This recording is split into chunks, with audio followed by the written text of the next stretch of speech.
মাত্র 4টা ডিম দিয়ে 2টা বার্থডে কেক বানিয়েছি, কোনো রকম ওভেনে বেক করা ছাড়াই। সুপার সফট আর এত সুন্দর ডেকোরেশন, কেউ বুঝতে পারবেন এটা বাসায় বানানো নাকি দোকান থেকে কিনা। একদমই দোকানের মতো লাগছিল। তো সেটা নিয়ে আজকে থাকবে তোমাদের সাথে ভিডিও। যেদিন থেকে বাসায় কেক বানানো শিখেছি সেদিন থেকে আর বাইরে থেকে কেক কিনা নিই না, জামাইকে নিজের হাতে কেক বানিয়ে খাইয়েছি আর অনেক বেশি সারপ্রাইজ হয়ে গিয়েছে। তো ভাবলাম তোমাদের সাথে রেসিপিটা শেয়ার করি, কারণ তোমরা আমাকে অনেক বেশি পাগল করে ফেলছিলে রেসিপির জন্য। আসসালামু আলাইকুম everyone, this is me Swarna from Dewani's dreams. আমি 4টা ডিম নিয়েছি। 4টা ডিমের মধ্যে প্রথম 2টা ডিম নিয়ে নিলাম। কুসুমটা আমি আলাদা করে এভাবে করে রেখে দিব অন্য একটা বাটিতে। 2টা ডিমের সাদা অংশকে এখন আমি বিট করে নিই। সবচেয়ে মজার বিষয়, আমি কোনো মেজারমেন্ট কাপ ইউজ করি না, আমি এই কাপটা দিয়ে সবসময় কেক বানাই থাকি। সাদা অংশটাকে আমি বিট করবো আর অল্প করে চিনি দিব। এরকম করে বারবার বিট করে যখন সাদা অংশটা একদম ফোম ফোম হয়ে আসবে, এর মধ্যে আমি হলুদ অংশটাও দিয়ে দিব। এরপর ভালো করে বিট করে এর মধ্যে আমি সয়াবিন তেল আর ভ্যানিলা এসেন্স দিয়ে আবার একটু বিট করে নিব কয়েক সেকেন্ডের জন্য। সবকিছু একসাথে মিক্স হয়ে গেলেই চলবে। এরপর আমি হাফ কাপ ময়দা, 1 টেবিল চামচ কোকো পাউডার, 1 চা চামচ বেকিং পাউডার, 1 চা চামচ গুঁড়া দুধ এবং 1 চিমটি লবণ নিয়ে এখন ভালো করে এরকম করে ছাঁকনি দিয়েছে ডিমের ফোমের মধ্যে দিয়ে দিলাম। ছাঁকনি দিয়ে ছাকার কারণে ব্যাটারটা অনেক বেশি স্মুথ হবে এবং আলতো হাতে এখন নাড়িয়ে নাড়িয়ে এরকম একদিকে ঘুরিয়ে ঘুরিয়ে সুন্দর করে মিক্স করে নিতে হবে। এই একই মেজারমেন্টে আপনারা ভ্যানিলা কেকও বানাতে পারবেন, শুধু কোকো পাউডারটা স্কিপ করলেই হবে। এখন 7 ইঞ্চি মোল্ডের মধ্যে তেল ব্রাশ করে এর মধ্যে আমি বেকিং পাউডার বিছিয়ে এর উপরে আবার একটু তেল ব্রাশ করে দিলাম। তারপর সেই ব্যাটারটা এটার মধ্যে দিয়ে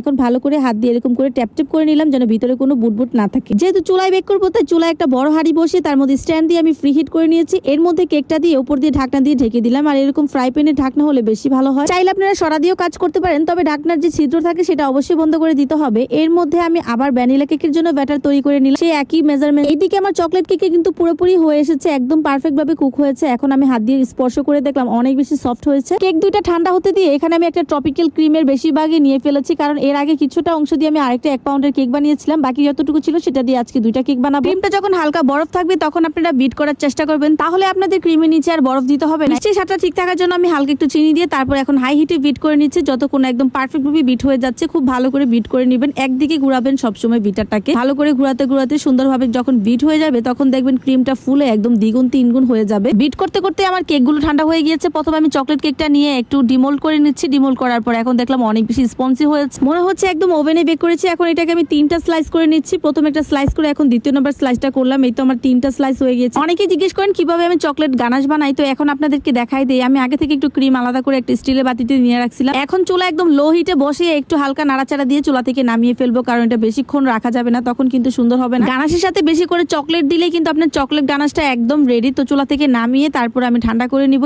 কেক বোর্ডের উপর প্রথম লেয়ারটা দিয়ে তার মধ্যে সুগার সিরাপ দিয়ে এর মধ্যে আমি ক্রিম দিয়ে আবার দিয়ে দিলাম চকলেট গানাশ। এরপর আরেকটা লেয়ার দিয়ে সেখানে আবার সুগার সিরাপ দিয়ে ভিজিয়ে তারপর ক্রিম দিয়ে আবার চকলেট গানাশ। এভাবে করে প্রত্যেকটা লেয়ারিং করে আমি সুন্দর করে এটাকে কোটিং করে নিলাম। ঠান্ডা হতে রেখে দিব, তাহলে আমার ফাইনাল ফিনিশিং করতে অনেক বেশি সুবিধা হবে। আর এইদিকে আমার ভ্যানিলা কেকটাও কিন্তু অনেক বেশি স্পঞ্জি হয়েছে। এটাকেও আমি লেয়ার করে তারপর এটাকেও আবার আমি কোটিং করে নিব। প্রথমে আমি ভ্যানিলা কেকটা দিয়ে দিলাম, তারপর উপরে সুগার সিরাপ দিলাম। সুগার সিরাপ দিলে কেকটা অনেক বেশি সফট হয় এবং ক্রিমটাও ভালো করে বসে। এইটাকে আবার আমি সেম ভাবে কোটিং করে ফ্রিজে ঠান্ডা হতে রেখে দিলাম। ডেকোরেশনের জন্য যে ক্রিম রয়ে গেছে সেখান থেকে অর্ধেক ক্রিম আলাদা করে বাকি অর্ধেকের মধ্যে আমি চকলেট গানাশ দিয়ে দিলাম বেশি করে। এখন এটাকে মিক্স করে আমি চকলেট কেকের জন্য চকলেট ক্রিম বানিয়ে নিলাম। এখন উপর থেকে ভালো করে চকলেট কেকের মধ্যে আমি ক্রিমগুলো ভরিয়ে ভরিয়ে ভালো করে সেট করে নিচ্ছি। এখন যেটা দেখছেন সেটা আপনাদের চোখে দেখে শিখতে হবে, এটা মুখে বলে বোঝানোর মতো না। এইভাবে করে আমি সেট করে এখন একটু ফাইনাল ফিনিশিং দিয়ে দিচ্ছি। যে চকলেট গানাশ বানিয়েছিলাম সেটা কেকের উপরে ছড়িয়ে দিতে হবে আর এইভাবে করে বেয়ে বেয়ে পড়তে থাকবে। আর এটাই কিন্তু একটা সুন্দর ডিজাইন হয়ে গেল। গানাশ দিলে এই ডিজাইনটা আমার খুবই পছন্দ। এখন এটাকে একটু ফ্রিজে সেট হতে দিব। আর এইদিকে আমি ভ্যানিলা কেকটাকেও ডিজাইন করে নিচ্ছি। আমি হালকা ইয়েলো ফুড কালার হাত দিয়ে আঙ্গুল দিয়ে বড়িয়ে বড়িয়ে এরকম করে দিয়েছিলাম। ডিজাইন আপনি আপনার মন মতো করতে পারবেন। আমি এইভাবে সেট করে নিয়েছি। আর সাইডের ডিজাইনটা আমি একই রকম রেখেছি 2টার। উপর থেকে একটু ফ্লাওয়ার করে দিলাম। আর ফ্লাওয়ার করতে কিন্তু খুবই সহজ, নজল দিয়ে এভাবে করলে কিন্তু ফ্লাওয়ার হয়ে যাবে। যেহেতু এখানে আমি সাইডে কোনো গানাশ ঢালিনি সে কারণে বর্ডার ছাড়া কেকটা ভালো লাগবে না, সে কারণে একটু করে বর্ডার দিয়ে দিলাম। এই তো আমার কেকটাও কিন্তু একদম রেডি। এখন উপর থেকে একটা মালটা কেটে পাতলা করে স্লাইস করে এভাবে করে ডিজাইন করে দিলাম। কেকটা দেখতে কিন্তু অনেক বেশি ইউনিক লাগছে, তাই না? চকলেট কেকে যেহেতু গানাশ ঢেলেছি তাই উপর থেকে এটার মধ্যে একটু ডিজাইন করে দিচ্ছি, একটু বর্ডারের মতো করে।